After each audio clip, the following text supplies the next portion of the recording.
하나님께서 말씀하시기를 출애굽기 20장 12절 말씀에 내 부모를 공경하라. 그리하면 내 하나님 아버지께서 내게 주신 땅에서 내 생명이 어떻게 되리라? 길게 되리라. 부모를 공경하는 것과 무엇을 연결하셨습니까? 생명과 연결하고 있는 것을 봅니다. 부모를 공경하면 이 땅에서 잘 되고 장수하게 되는 것만을 가르쳐 말하지 않습니다. 여기에서 이 말씀은 금생과 내생, 육신과 영혼의 영원한 생명과 연결하고 있는 것을 보게 됩니다. 여러분, 하나님의 말씀은, 하나님의 법은 반드시 이루어지는 것을 믿으시길 바랍니다. 하나님이 빛이 있으라 하시니까 빛이 있었던 것처럼 부모를 공경하는 사람은 반드시 이 땅에서도 잘 되고 영생의 복을 누리게 된다고 하는 것을 하나님께서는 십계명을 통해서 가르쳐 주시고 있습니다. 하나님을 공경하고 또 부모를 공경하고 형제를 사랑하는 그 진리의 법, 은혜의 법, 생명이 무엇인가 하는 것을 알게 되는 사람은 이 땅에서도 하나님의 은혜와 복을 누리며 살게 됩니다. 부자 청년이 예수님께 찾아왔습니다. 그가 예수님께 와서 어떤 질문을 했습니까? 어떻게 해야 영원한 생명을 얻게 됩니까? 나만 믿으라 그러면 영원한 생명을 얻는다 이렇게 말씀하지 않으셨습니다. 예수님의 첫 번째 대답이 무엇이었습니까? 마태복음 19장 19절에 내 부모를 공경하라. 어떻게 해야 영원한 생명을 얻습니까? 묻는데 예수님이 하시는 말씀 무슨 말씀이에요? 내 부모를 공경하라. 내 이웃을 내 자신과 같이 사랑하라. 여기에서 내 이웃이 누굽니까?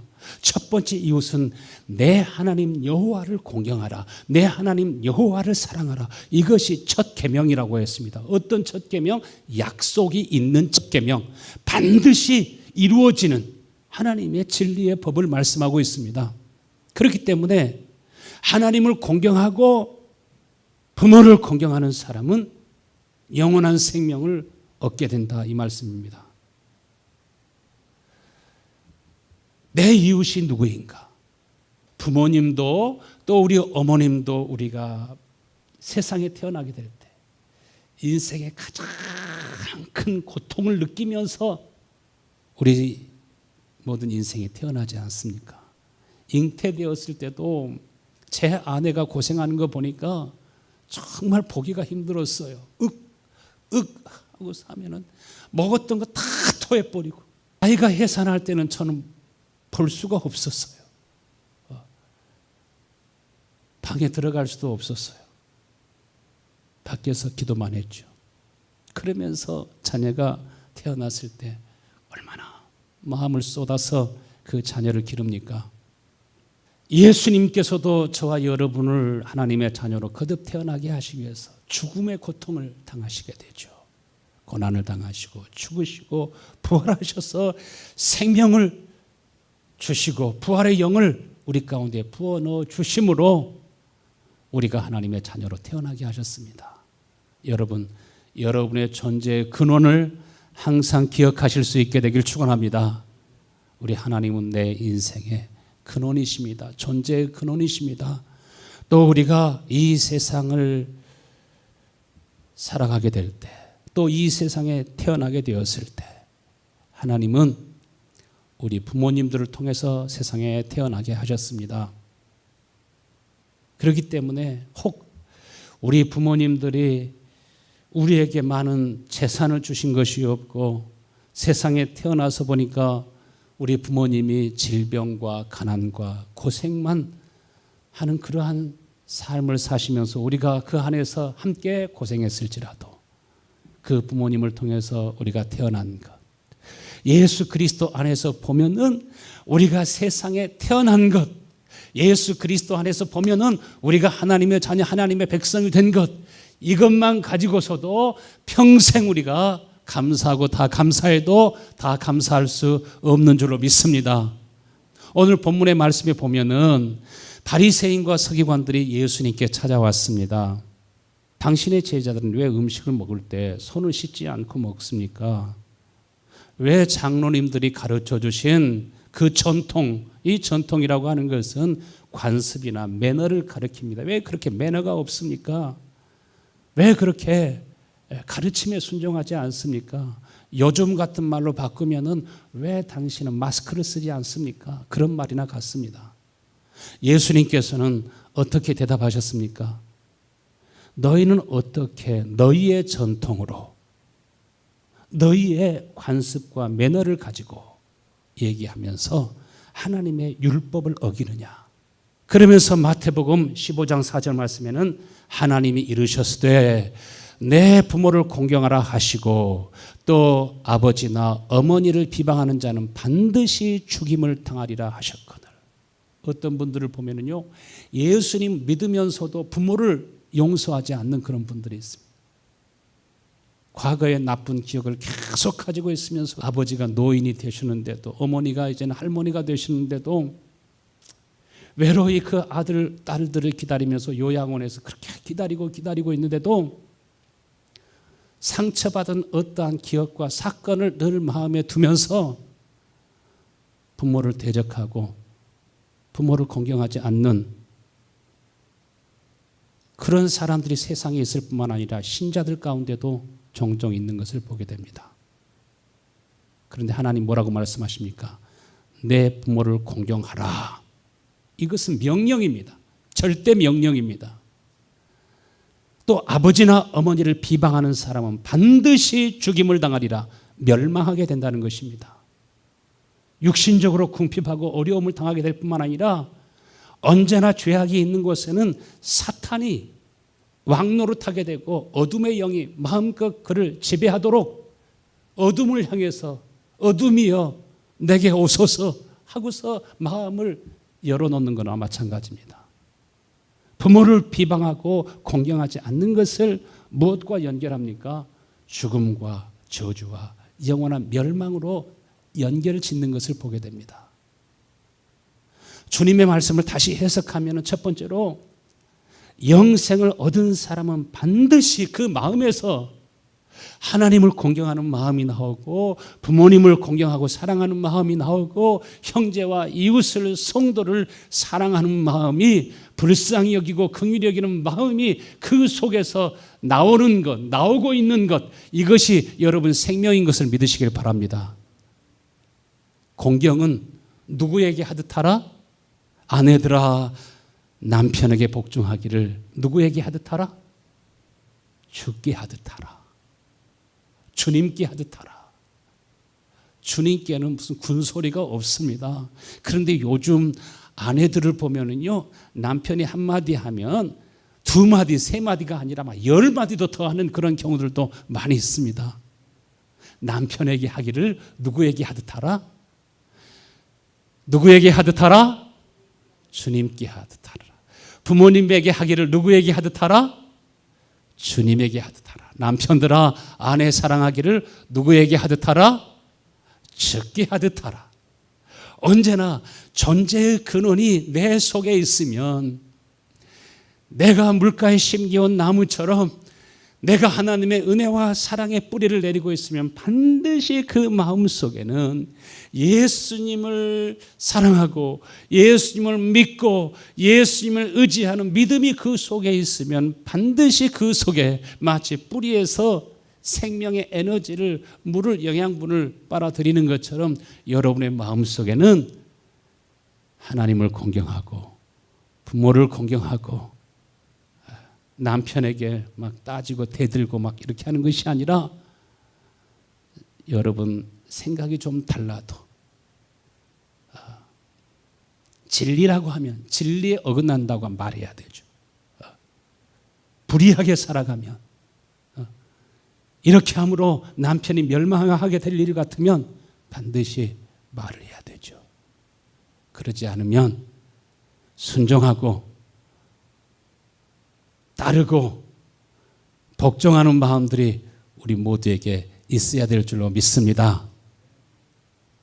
우리 속에 하나님이 주시는 영생이 있는 사람은 그 속에서 샘이 솟듯이 하나님이 주시는 마음이 샘솟게 되기 때문에 누가 가르쳐주지 않아도 본능적으로 내 어머니 내 아버지가 이제는 나이가 많아 지각이 떨어지고 생각하는 것이 우둔해지고 잘 걷지 못하고 어지러워서 누군가 의지해야 되고 그릇을 깨뜨리고 또한 물을 쏟고 또 음식을 먹다가 흘리고 이렇게 해도 여러분의 마음속에서 섬기는 마음, 사랑하는 마음, 좋은 마음이 나올 수 있게 되기를 축원합니다. 먹다가 뭔가 음식물을 입에다 묻히고 있어도 아이고 저 영감 그냥 그것도 몰라요, 그것도 못 느껴요, 막 바가지 긁지 말고 얼른 살짝 가서 티슈로 닦아주시고 손으로 떼어주시고 그냥 축복해 주시고 기도해 주실 수 있게 되길 바랍니다. 부모 공경하는 마음이 속에서 나오지 않으면 그것은 가짜입니다. 입술로만 쥐어줘야 하는 거, 이것은 생명이 아닙니다. 어떤 분들은 부모를 공경한다고 해놓고 이제 돌아가신 부모님의 산소에서 이리저리 배회하면서 그냥 제사 지내고 풀 뽑아주고 꽃 꼽아주고 여기에다가 많은 시간을 쏟는 것을 보게 됩니다. 아들이 먼저 죽어도 남편이나 아니면 부모님이 먼저 돌아가셔도 그 돌아가신 분은 마음에 묻는 게 아닙니다. 그 영혼은 누구에게 맡겨요? 하나님께 맡기고 부모님이 기도하셨던 자리에서 오히려 기도하고 내 육신의 부모는 돌아가셨을지라도 여기에도 믿음의 아버지, 믿음의 어머니, 나를 하나님께로 이끌어주는 그런 하나님의 사람들이 여기에도 많은 줄로 믿습니다. 제가 많이 보았는데 무덤에서 배회하시는 분들은 우울증에 걸리죠. 귀신에 억압되죠. 그것은 부모를 공경하는 것이 아닙니다. 이번에 우리 권사님들이 쑥떡을 해왔어요. 주문한 것은 인절미인가 그것이 되는데 잘못 거기에서 해가지고 떡이 왔는데 그거는 내가 먹고 싶었던 것이에요. 우리 어머니가 털 철이 되면 언제나 철이 되면 봄에는 봄대로 가을은 가을대로 언제나 떡을 해가지고 그것을 조청에다 찍어 먹으면 얼마나 달고 맛있었던지 잘못 알고 해온 그 떡이 내가 먹고 싶었던 것이에요. 그거를 제가 먹으면서 어머니 생각이 나가지고서 그냥 눈물이 나더라고요. 우리가 맛있는 음식을 먹을 때도 여러분 하나님이 얼마나 나를 사랑하셨는지 운전하고 차를 타고 가면서도 문득문득 어머니의 사랑이, 아버지의 사랑이 잊혀졌던 많은 그러한 기억 속에 하나님의 은혜와 예수 그리스도의 사랑이 여러분의 마음속에 문득 생각날 수 있게 되길 축원합니다. 제가 예배당에 들어오면 우리 김종현 권사님이 저 가운데 자리에 앉으셔가지고 밤이나 낮이나 성도들을 위해서 기도했거든요. 우리 김종현 권사님의 생각이 문득 나요. 그런데 좀 바보 같은 며느리, 바보 같은 딸들은 어머니의 길을 걸어가지 않고 권사님, 아유 바보 같은 며느리. 내가 속으로는 그렇게 얘기할 때가 있거든요. 그러니까 속 얘기니까 그거를 겉으로 듣지 마세요. 아이고, 바보 같은 며느리들, 바보 같은 딸들, 오늘도 어머니 날이라고 그냥 바빠가지고서 지금 일한다고 예배도 안 드리고, 아이고 바보 같은 딸들. 어머니는 그렇게 밤낮 큰 추운 겨울에도 밤이 맞도록 그 아들 딸들을 위해서 무엇을 위해서 기도했겠어요? 주여, 저의 마음속에 하나님의 사랑을 알고 하나님을 공경하는 마음이 샘솟듯이 솟아나고 넘쳐나게 하셔서 믿음의 대를 이어갈 수 있게 하여 주시옵소서. 그 어려운 중에도 용돈이 생기면 그 용돈을 그 아들들 이름으로, 손자 손녀들 이름으로 하나님 앞에 계속 봉헌하면서 자신을 위해서는 단 1불도 사용하지 않고 후손들을 위해서 기도하는 그 어머니, 우리 믿음의 어머니, 우리 권사님을 뵐 때 우리 어머니가 늘 생각났었거든요. 우리 교회는 어머니와 같은 그러한 권사님들, 아버지와 같은 장로님, 집사님들이 많은 것을 여러분 모두 보실 수 있게 되기를 축원합니다. 육신의 부모님만 아니라 목회자들도 자신의 유익을 위해서가 아니라 어떻게 하든지 여러분을 그리스도 앞으로 인도하고 영생의 복된 삶을 살아갈 수 있도록 이끌고 인도하려고 하는 거 아니겠습니까? 우리가 이 나라를 위해서 기도합시다. 지금은 위기 상황입니다. 언제나 공산주의가 지배할 때, 독일 히틀러 시대 때, 그 독일 나치가 지배할 때 완전히 지배당하여서 그 속에 쏙 들어가서 하나님의 교회가 폐쇄되고 그렇게 많은 환난과 고난과 핍박을 받기 이전에는 사람들은 다 속아서 몰랐어요. 얼마나 이것이 악한 사상인지 몰랐어요. 그 사상이 얼마나 그 배후의 어둠의 영과 어둠의 세상 주관자들이 역사하고 있는지 몰랐어요. 오늘 신자들도, 오늘 많은 교회와 목회자들마저도 정말 자기의 원수가 누구인지 몰라요. 예수님 당시에도 바리새인과 서기관들은 지금 자신들은 하나님의 뜻대로 행한다고 하고 있지만은 하나님의 말씀과는 정반대의 길을 걸어갑니다. 본인들이 사탄 편에 서 있다고 하는 것을 몰라요. 하나님께서도 하나님의 일을 하는데 선지자를 보내시고 하나님이 세우신 왕들과 애언자들과 예수님께서도 제자들을 세우셔서 자신을 대신해서 그 사역을 하셨던 것처럼 오늘도 하나님이 쓰시는 사람이 있는가 하면 루시퍼가 사용하는 그런 어둠의 세상 주관자들도 있습니다. 서기관과 바리새인과 예루살렘의 장로들이 자신이 루시퍼 편에 서 있다고 하는 것을, 진짜 하나님의 원수 편에 서 있다고 하는 것을 전혀 보지 못했습니다. 결정적인 시간에 예수님을 구할 수도 있었지만은 바라바는 풀어주고 예수님은 십자가에 못 박으라고 아우성치지 않았습니까? 그들이 누구 편에 있었습니까? 마귀와 사탄 편에 있었습니다. 여러분, 영원한 생명이라고 하는 것은 저와 여러분 모두가 다 하나님과 하나로 연결되는 겁니다. 예수님과 하나로 연결되는 겁니다. 그래서 아내의 머리는 누구요? 남편이요. 남편의 머리는 누구요? 예수님이요. 예수님의 머리는 하나님이시라, 이렇게 하셨습니다. 하나님의 기이한 빛을 볼 때, 하나님의 영광을 볼 때, 하나님의 사랑을 볼 때, 거기에서 하나님의 사랑이 성령으로 우리 마음속에 부어지게 될 때 그 속에서 은혜의 샘이 터집니다. 사랑의 샘이 터집니다. 그때 눈이 열려서 이제까지는 부모님을 생각할 때 상처받은 거, 마음에 아픔을 준 거, 고통을 준 거, 나에게 질병과 아니면 가난을 물려준 거, 그런 것만 생각했지만, 그러나 하나님께서 눈을 열어주시면 내가 이제까지 보지 못했던 그 깊은 은혜와 사랑들이 여러분 모두에게 다 보일 수 있게 되기를 간절히 축원합니다. 하나님께서는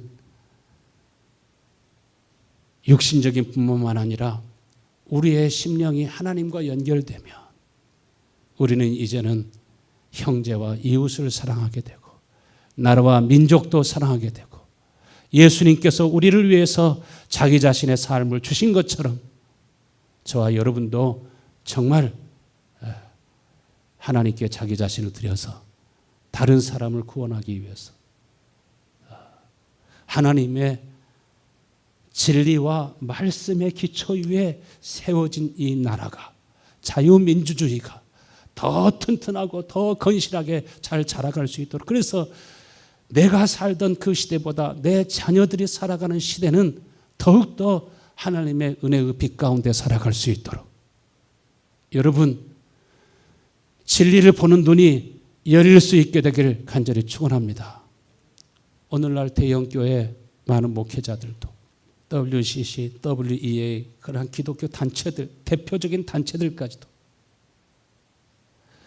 종교를 서로 하나로 통합하고 나라를 서로 통합해서 단일 정치제도, 단일 경제제도, 세계를 하나로 리셋하자고 하는 그 사상에 발맞춰 가지고 나가는 이러한 무시무시한 그런 모습들을 보게 됩니다. 여러분, 인간의 힘으로 세계가 하나 될 수 있을 것 같습니까? 종교가 하나 될 수 있을 것 같습니까? 민족이 나라가 하나로 통합될 수 있을 것 같습니까? 이것은 루시퍼의 사상입니다. 거기에는 엄청난 속임수가 있습니다. 사회주의로 리셋되면 이 세상이 평화로워지고 정말 유토피아와 같은 그런 행복한 사회가 될 것 같습니까? 어떤 사람들이 미혹을 당하게 되고 어떤 사람들이 멸망하게 될 것을 성경이 얘기하고 있습니까? 데살로니가 후서 2장 11절 말씀에 그러므로 하나님이 미혹의 역사를 그들에게 보내사 거짓 것을 믿게 하심은 진리를 믿지 아니하고 불의를 좋아하는 모든 자들로 심판을 받게 하려 함이라.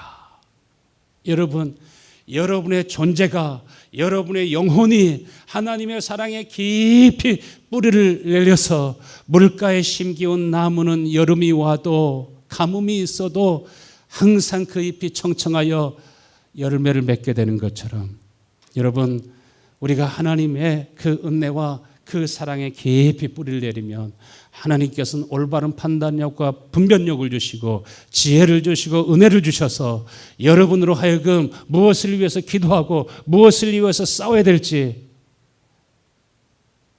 여러분으로 하여금 알게 하실 줄로 믿습니다. 이 세상이 하나 되는 것은 오직 예수 그리스도 안에서만 가능합니다. 예수 그리스도를 통해서 정말 하나님의 사랑을 볼 때, 하나님의 빛을 볼 때, 하나님은 사랑이시라, 그 강력한 생명의 힘, 그 생명의 힘은 무엇입니까? 거짓이 아닙니다. 불의가 아닙니다. 속임수가 아닙니다. 사기치는 것이 아닙니다. 국민들을 속여가지고 부정선거를 해가지고 정권을 창출하고 불의한 방법으로 어떠한 일을 하는 것이 아닙니다. 하나님께로부터 오는 것은 정의롭고 거룩하고 아름답고 향기롭고 투명하고, 거기에는 정말 강력한 생명이, 부모가 나를 낳아서 자신의 모든 삶을 다 쏟아붓는 것처럼 거기에는 섬김과 희생과 사랑이 그 속에서 솟아 넘쳐나게 되어 있습니다. 여러분, 이 생명의 능력이 여러분 속에 충만하게 되기를 간절히 축원합니다. 요한일서 4장 20절에 누구든지 하나님을 사랑하노라 하고 그 형제를 미워하면, 그 부모를 미워하면, 사랑하지 아니하면 이는 뭐하는 자니? 거짓말하는 자니. 보는 바 그 형제를 사랑하지 아니하는 자는, 보는 바 그 부모를 공경하지 아니하는 자는 하나님을 사랑할 수 없느니라. 그 믿음은 헛것이라 이 말입니다. 여러분, 진짜와 가짜가 구분되는 날이 옵니다. 알곡과 가라지가 구분되는 날이 옵니다. 슬기로운 다섯 처녀와 미련한 다섯 처녀가 서로 나누어지는 그런 시간이 오는 것을 믿으시길 바랍니다. 하나님께서 여러분을 부르시는데 어디로부터 부르셨다고 하셨습니까? 베드로전서 2장 9절 말씀에 너희는 택하신 족속이요 왕같은 제사장들이요 거룩한 나라요 그의 소유된 백성이니, 이는 너희를 어디에서 불렀다고요? 어두운 데서 불렀다고요. 여러분, 이 세상이 어둠으로 가득한 것을 보셔야 됩니다. 예수님이 이 세상에 오셨을 때 예수님에 대한 적개심을 세상 권세가, 세상 주관자들이, 어둠의 영, 악한 영, 루시퍼가 그 적개심을 드러낸 것처럼, 하나님의 교회를 핍박한 것처럼 지금 이 시대도 역시 마찬가지입니다. 부모님들은요, 여러분 자녀들의 영혼을 지키려고 하면 어둠의 세상 주관자가 누구인지를 알아야 됩니다. 정치계 속에, 경제계 속에, 사회문화 전반에 걸쳐서 음지에서, 보이지 않는 곳 속에서, 배후에서 정치인들을, 배후에서 교사들을, 배후에서 종교인들을 움직이면서 역사하는 어둠의 세상 주관자들을 알아야 됩니다. 그래서 우리는 정말 적진에서 하나님의 나라를 위해서 싸우는 그러한 지도자를 위해서, 하나님의 나라를 위해서 싸우는 그러한 군인들을 위해서 우리가 전면에서 싸울 수는 없지만은, 그러나 어둠의 세상 주관자들을 향해서 우리는 영적인 싸움을 싸울 수 있는 그런 하나님의 사람들이 다 되어야 될 줄로 믿습니다.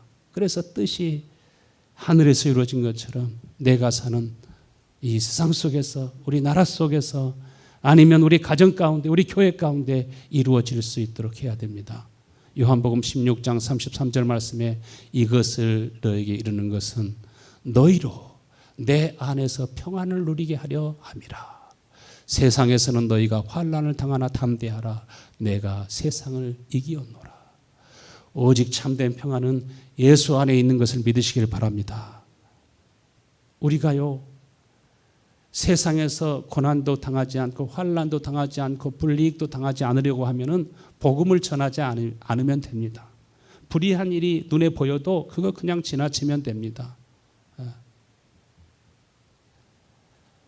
너희는 택하신 족속이여 왕 같은 지성의 거룩한 나라라고 주님 말씀하고 있지만은, 우리가 성경을 통해서 보면은 언제나 시대마다 타락한 제사장이 있었습니다.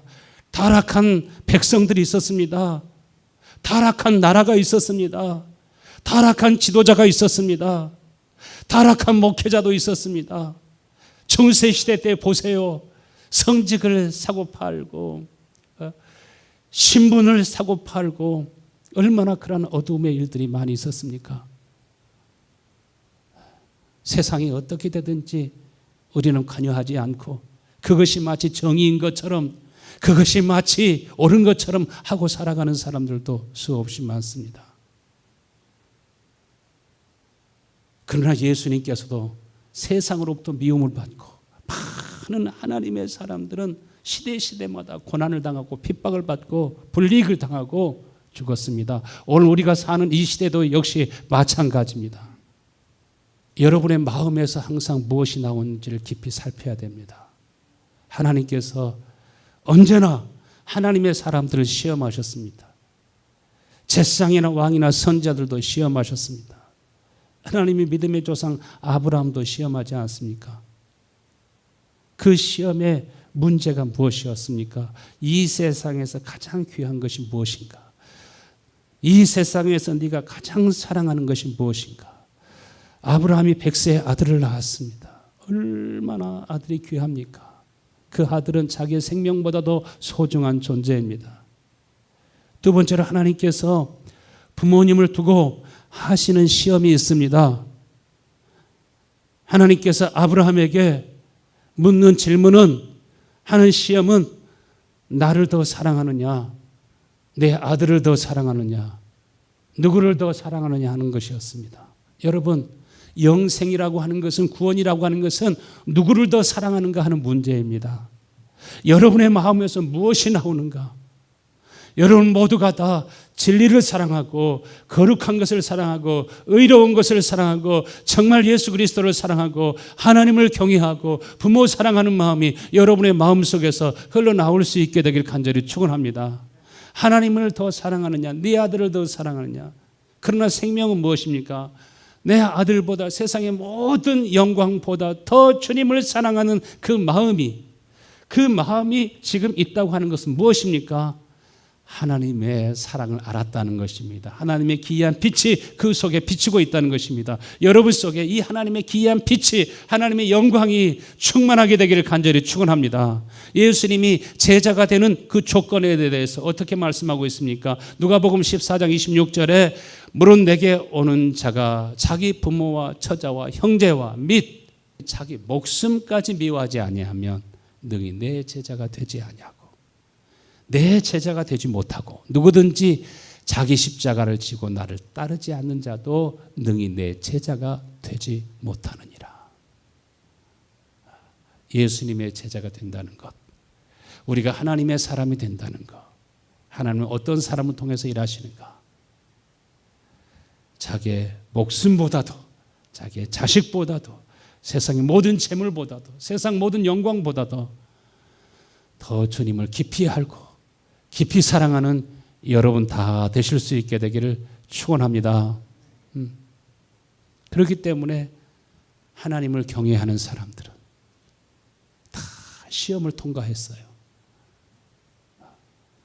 그래서 이러한 시험을 통과할 때 하나님께서 어떤 복을 주십니까? 베드로전서 1장 4절에 보면은 썩지 아니하고 더럽지 않고 쇠하지 아니하는 유업을 있게 하시나니 곧 너희를 위하여 하늘에 간직하신 것이라. 여러분, 하늘에 간직된, 천국에 간직된 영원한 소망, 영원한 은혜와 복을 쌓을 수 있게 되기를 간절히 축원합니다. 이것은 없어지지 않는 것입니다. 쇠하지 않는 것입니다. 정말 생명이 있는 사람은, 하나님을 공경하는 사람은 다 하늘의 소망이 있습니다. 무엇을 하든지 사람에게 하듯 하지 아니하고 하나님께 하듯 합니다. 그러므로 사람들이 나를 인정해 주든지 인정해 주지 않든지 소망이 하나님께 있는 사람은 시험에 들지 않습니다. 마라나타. 여러분, 시험을 통과한 사람은 여러분 늘 소망이 하늘에 있는 것을 믿으시길 바랍니다. 소망이 하늘에 있는 사람은 부모님이 나에게 다른 어머니 아버지처럼 그렇게 인자하고 사랑이 넘치는 그런 부모든지 아니든지 그 관계없이 내 마음속에는 그 부모를 사랑하고 내 형제를 소중하게 여기는 마음이 있게 되는 줄로 믿습니다. 오늘 말씀에도 보면은 입술로는 나를 공경하되 입술로는 주여 주여 하지만 추상적이고 관념적인, 그래서 귀신도 믿고 떠느니라 그랬잖아요. 행함이 없는, 마음으로부터 흘러나오는 생명이 없는 그러한 믿음은 가짜라고 말씀하십니다. 말세의 현상은 각계각층의 거짓과 속임수가 많다는 것입니다. 우리 성도 여러분, 항상 기도하면서 주님, 나에게 올바른 판단력과 분별력을 주세요.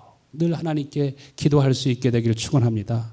사탄은 마지막 때 어떻게 유혹하고 어떻게 역사한다고 그랬어요?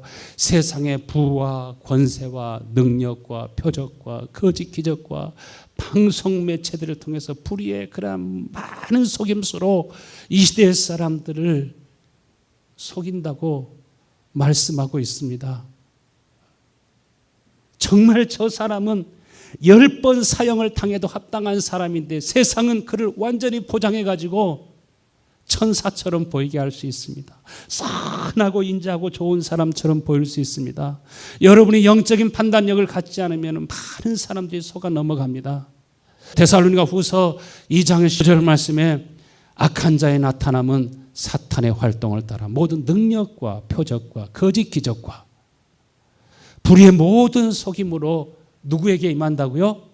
멸망하게 되는 자들에게 임하나니 이는 그들이 진리의 사랑을 받지 아니하여 구원함을 받지 못함이라. 진리의 사랑을 받지 않으면, 하나님의 빛이 우리 가운데 없으면 자기가 지금 하나님 편에 서 있다고 생각해요.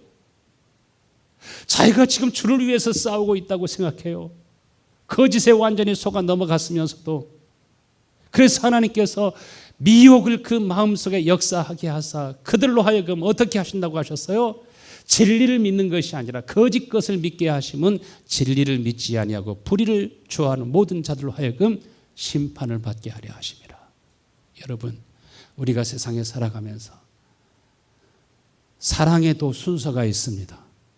엘리 제사장에게는 두 아들이 있었는데 그 아들의 이름이 누굽니까? 사무엘상 2장 34절에 보면은 홈니와 비느하스가 있는 것을 봅니다. 그런데 하나님께서는 홈니와 비느하스가 한날에 죽게 되리라. 그들이 당할 일들이 너에게 표징이라. 엘리 제사장은 하나님보다도 두 아들 홈니와 비느하스를 더 사랑했습니다. 비느하스가 하는 일들이면 불의한 일인데도, 악한 일인데도, 음란한 일임에도 불구하고 탐욕과 탐심을 쫓아서 살아가고 있는데도 그 아들을 책망하고 꾸짖기보다는 그냥 덮어주었습니다. 그러더니 어떻게 되었습니까? 두 아들이 전쟁터에서 하나님의 말씀대로 동시에 죽게 됩니다. 이 소식을 들은 엘리 제사장은 높은 데 있다가 떨어져 가지고서 목이 부러져서 죽습니다. 이 소식을 들은 며느리들도 또 죽게 됩니다. 엘리의 가문이 어떻게 되었습니까? 다 죽게 되었습니다. 사무엘상 2장 31절에 하나님이 뭐라고 말씀하십니까? 이제 내가 너의 가정과 집안에 젊은 사람들을 쳐서 내 집안에 노인이 하나도 없게 하겠다. 그 집안에 무엇이 없게 하겠다고요? 노인이 하나도 없게 하시겠다. 얼마나 무서운 말씀입니까? 여러분, 우리는 스스로 복을 선택할 수 있고 스스로 저주를 선택할 수 있습니다. 스스로 빛과 어둠을 선택하는 것입니다. 우리 성도 여러분은 빛을 선택하실 수 있게 되기를 축원합니다. 우리 교회에는 연세 많으신 어르신들이 많습니다. 할렐루야. 복인 줄로 믿습니다. 아멘. 우리 젊은 성도님들은 노인 어르신들이 많아서 감사하실 수 있게 되기를 축원합니다. 할렐루야.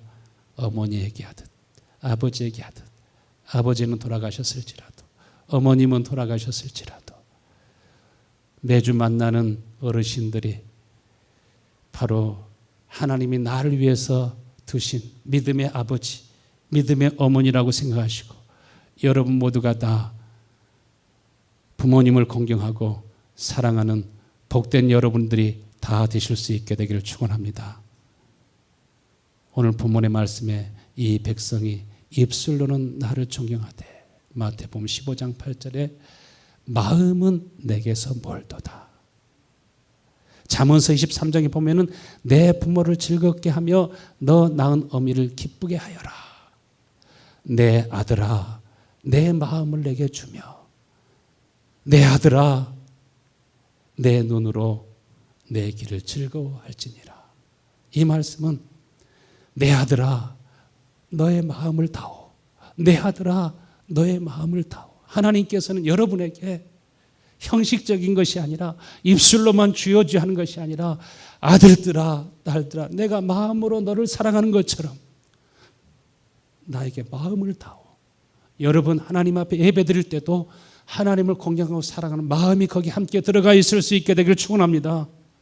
여러분이 하나님 앞에 11조를 하고 감사할지라도 그냥 율법을 따라서 하는 것이 아니라 진짜 주님을 향한 마음과 사랑이 있게 되기를 간절히 축원합니다. 거기에서 주의 마음이 흘러나오는 것이 생명이라 이 말입니다.